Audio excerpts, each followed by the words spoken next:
Olá, eu sou o Christian e a pedido da professora Ana Carolina, eu irei fazer a leitura das páginas 82 a 89 do livro Análise de Discurso de Orlandi. Eu destaquei em amarelo as partes que eu julguei mais interessantes. E vamos lá então. Vamos começar pelo dito e o não dito. Se as novas maneiras de ler, inauguradas pelo dispositivo teórico da análise de discurso, nos indicam que o dizer tem relação com o não dizer, isso deve ser acolhido metodologicamente e praticado na análise. Se digo deixei de fumar, o pressuposto é que eu fumava antes, ou seja, não posso dizer que deixei de fumar se não fumava antes. O posto traz consigo necessariamente esse pressuposto, mas o motivo, por exemplo, fica como subentendido. Pode-se pensar que é porque me fazia mal, pode ser também que não seja essa a razão. O subentendido depende do contexto. De todo modo, sabe-se por aí que ao longo do dizer há toda uma margem de não ditos que também significam. Vale lembrar que a outra forma de se trabalhar o não dito na análise do discurso trata-se do silêncio. Este pode ser pensado como a respiração da significação, lugar de recuo necessário para que se possa significar, para que o sentido faça sentido. É o silêncio como horizonte, como iminência de sentido. Esta é uma das formas de silêncio a que chamamos silêncio fundador. Silêncio que indica que o sentido pode sempre ser outro, mas há outras formas de silêncio que atravessam as palavras que falam por elas, que as calam.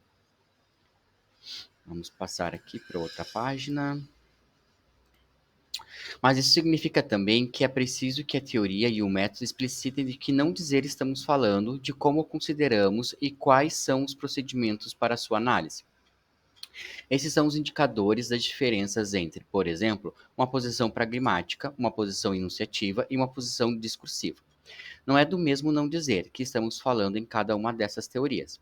É a maneira de analisar o não dito em cada uma delas. Difere e dá como resultado conclusões diferentes, com consequências diferentes a respeito do da nossa compreensão dos sentidos e dos sujeitos em sua relação com o simbólico, com a ideologia, com o inconsciente. Entre o dizer e o não dizer, desenrola-se todo um espaço de interpretação no qual o sujeito se move. É preciso dar visibilidade a esse espaço através da análise baseada nos conceitos discursivos e em seus procedimentos de análise. Vamos agora então para tipologias e relações entre discursos. Pois bem, ao analista, a tipologia pode até ser útil em alguns momentos, mas não faz parte de suas preocupações centrais. O que caracteriza o discurso, antes de tudo, não é seu tipo, é seu modo de funcionamento. Os tipos resultam eles mesmos de funcionamentos cristalizados que adquiririam uma visibilidade sob uma rúbrica, uma etiqueta que resulta de fatores extradiscursivos, lógicos, psicológicos, sociológicos e etc.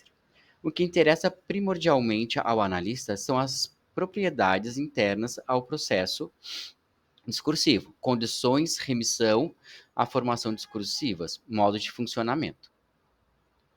A relação entre os sujeitos, a relação com os sentidos, a relação com o referente discursivo.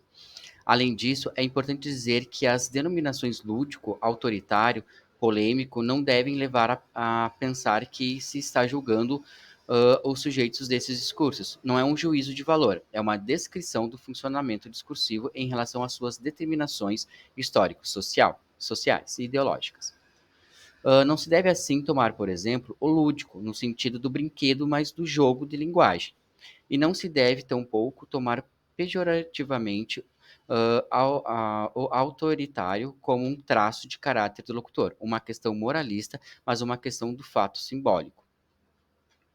Por outro lado, não há nunca um discurso puramente autoritário, lúdico ou polêmico. O que há são misturas, articulações de modo que podemos dizer que um discurso tem um funcionamento dominante autoritário ou tende para o autoritário, e etc. Vamos passar agora para outra página.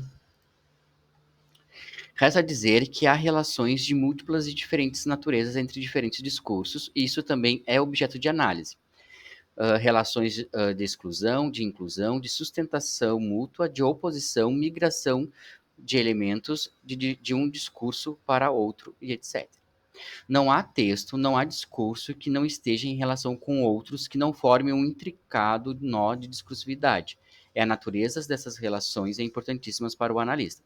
O leitor comum fica sob o efeito dessas relações. O analista deve atravessá-los para trás da linearidade do texto, deslindando o novelo produzido por esses efeitos, encontrar o modo como se organizam os sentidos. Então era isso. Obrigado.